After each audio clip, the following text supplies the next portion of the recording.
There's a pretty big misconception when it comes to the divine masculine and the divine feminine energies. They're not simply masculine and feminine. They have the divine qualities, which isn't religious or church based. And so when you're out here on the internet and people just talk about masculine and feminine and they haven't defined the different qualities of each trait, or they say divine and it's religious back, it can be like, ugh, ick inducing. The divine feminine is rising. We also need to give way to the divine masculine also rising.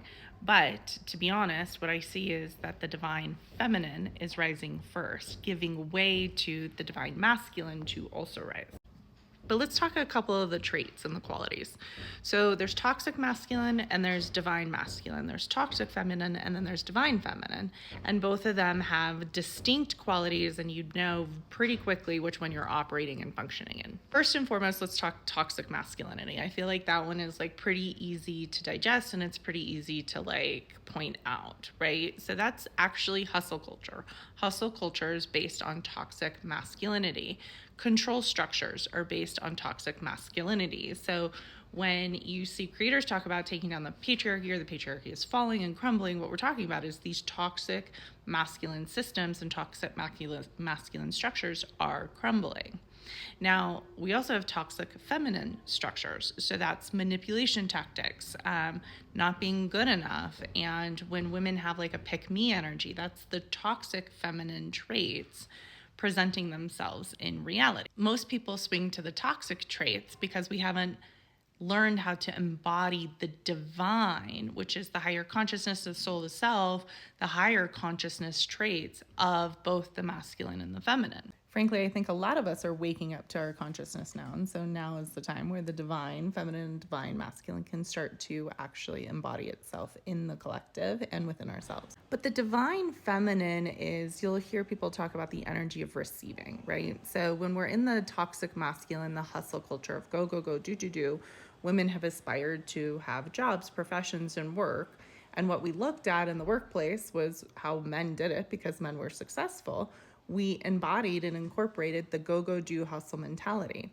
The challenge is that also is how we began to prove our worth, and our value was based off of our go, go, go, do. So if you have a hard time just sitting, being still, or just receiving compliments, receiving more money, receiving gifts, receiving from the universe, receiving ease, receiving love, if that's hard for you, that's because you have an imbalance in the divine feminine as well, because the divine feminine can receive all of those things very naturally. Lots of women, when they get hip to this game, they start kind of deconstructing what I call like the 4 quadrants of this. They'll find that they've been in toxic masculine because we're all mostly functioning in toxic masculine.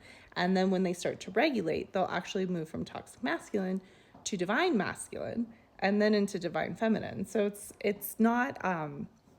there's sometimes not a straight line. It's more like embodying those divine qualities. So divine masculine qualities look like being responsible and accountable for the people around them, for things happening, for themselves. It is usually clear focus, clear intention, clear execution.